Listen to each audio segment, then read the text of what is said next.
Going into the 1999 NBA draft, it was never considered to be an amazing draft. Everyone thought it was going to be an average draft class. There was no consensus number 1 pick.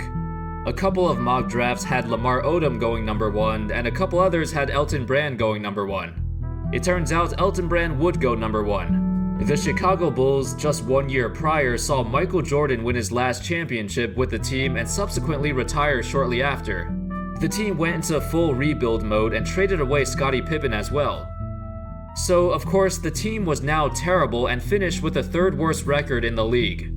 They were able to get the number 1 pick and draft Elton Brand, who looked very good. But they would trade him to the Clippers after just 2 seasons. But what about the rest of the draft class? And how does it compare to other top draft classes in NBA history? How's it going, fellas? My name's Andy, and today we're going to take a detailed look at the 1999 NBA draft, and how it could be considered as the most underrated and overlooked draft class ever. To start things off, let me give you some numbers. In this draft class, there were a total of 9 different players who made an All-Star team. That's the same number of All-Stars as the 2003 draft, and it had even more than the 1984 draft, which only had 7. 5 different players made an All-NBA team, which is more than the 2003 draft, which only had 4. The problem is, the 1999 draft was not very top-heavy. The stars from this draft were not as good as the ones from 1984, 1996, or 2003, but it was very deep with stars and borderline stars. For example, this draft had some of the best non-All-Stars in NBA history. This includes guys like Lamar Odom, Jason Terry, Corey Maggette, and Andre Miller. In some years, these guys were definitely All-Star caliber players, but they still never made it. However, we can all agree that these 4 players are near the top of the list when it comes to best players to have never made an All-Star team. Now, let's take a look at some other great players of the draft and the actual All-Stars. I mentioned Elton Brand earlier, and he would go on to have a really nice career. He could roll out of bed and give you 20 and 10. However, Brand was never considered to be a top-tier power forward. He was great, but he was a notch below guys like Tim Duncan, Kevin Garnett, and Dirk Nowitzki.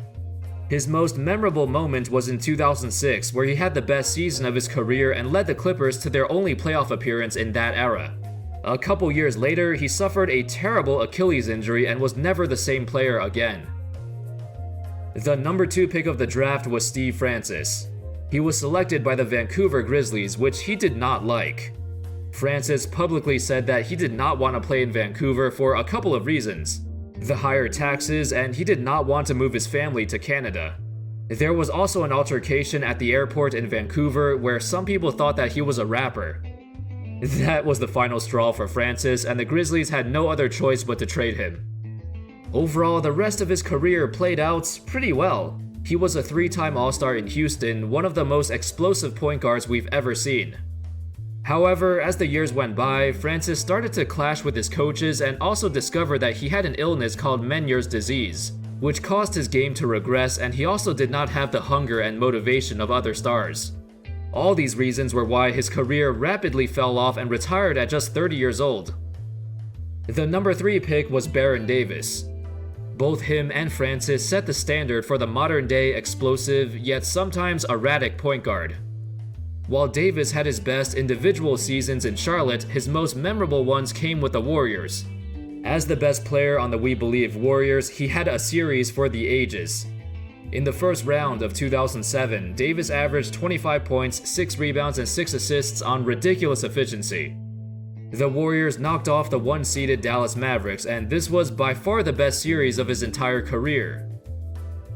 Unfortunately, the Warriors would lose in the second round to Utah, and this would be the last playoff run where Davis was actually relevant. He did not make the playoffs again until 5 years later and retired shortly after that at the age of 32. Moving on to the number 6 pick of the draft, we had Wally Szczerbiak. He was one of the few All-Stars who played with Kevin Garnett during his prime on the Timberwolves. Unfortunately, he would get plagued with injuries for most of his career, and his most memorable moment was probably getting hit by Bruce Bowen's flying kick. The number 7 pick of the draft was Rip Hamilton. Everybody recognized him as the starting shooting guard on the Detroit Pistons. a major piece in their championship years. He would constantly run around screens and try to get open. He had a deadly mid-range shot, hitting about 45% of his shots between 10 and 16 feet, and at a very high volume too. In his prime, he was a 3-time All-Star and could get you 20 points a game strictly off of 15-foot jumpers. His overall game was pretty good too. He could finish at the rim and make passes out of the pick and roll. In my opinion, he was one of the more underrated shooting guards in the league because his game wasn't exciting to watch. The 9th pick of the draft, the Matrix, Shawn Marion. A dynamic athlete, incredibly versatile. In his prime, he was probably the best fantasy player in the league. I remember back in the mid-2000s, he was always near the top of the fantasy draft boards because he filled the stat sheet like crazy. For example, in the 2005-06 season, he averaged nearly 22 points, 12 rebounds, 2 assists, 2 steals, and 1.7 blocks. He did this all while shooting 53% from the field and 81% from the free throw line. That's a very impressive stat line. Although some fans believe that he was a product of Steve Nash, he was still a great individual player. He was an all-star before Nash even got there. Defensively, Marion carried those teams. When he was there, the Suns were around the middle of the pack defensively, but when he left, they dropped off significantly. In 2009 and 2010, without Marion, they finished 26th and 23rd in the league in defensive efficiency.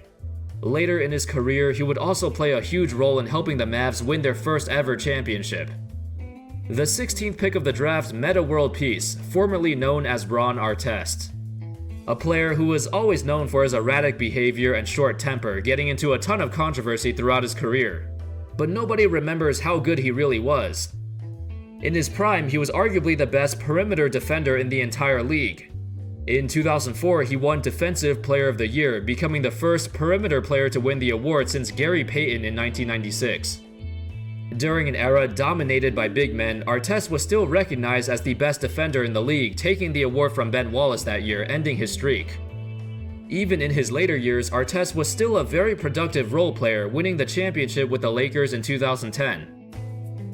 The 24th pick of the draft, Andrei Kirilenko, who is, in my opinion, the most underrated defender of all time. He was the Draymond Green before Draymond Green, except Kirilenko was one of the best shot blockers in the league. He was taller and faster with more length, which made him a better rim protector.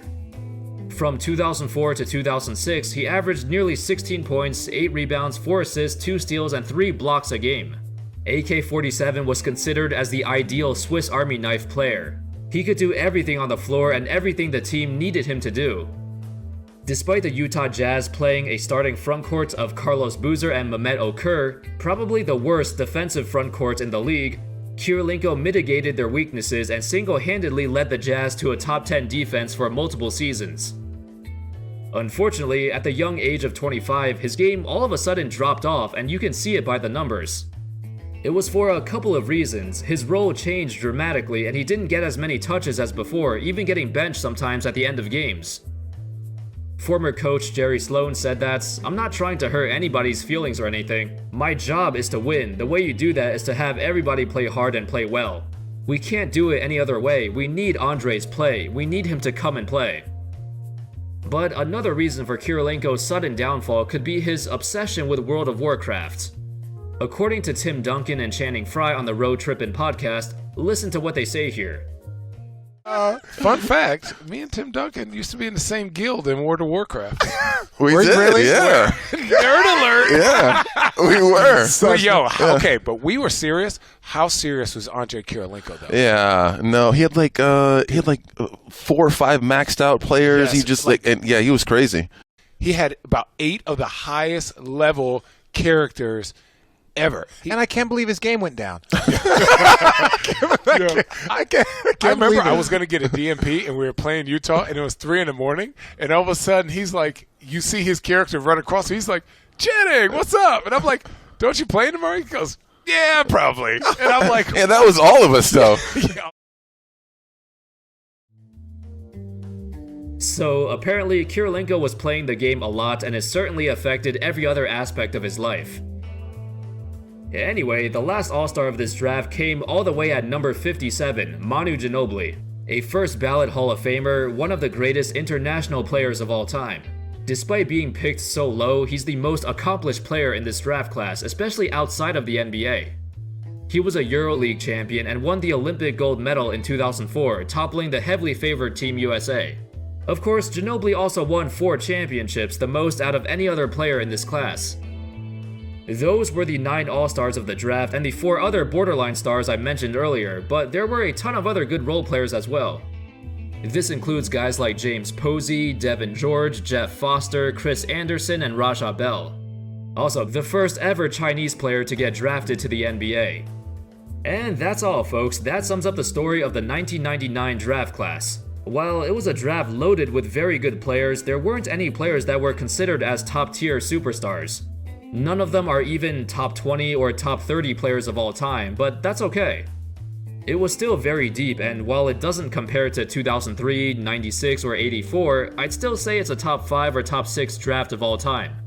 Anyway, let me know your thoughts on this draft class. Thank you everyone so much for watching, I hope you enjoyed the video, and as always, I'll see you next time.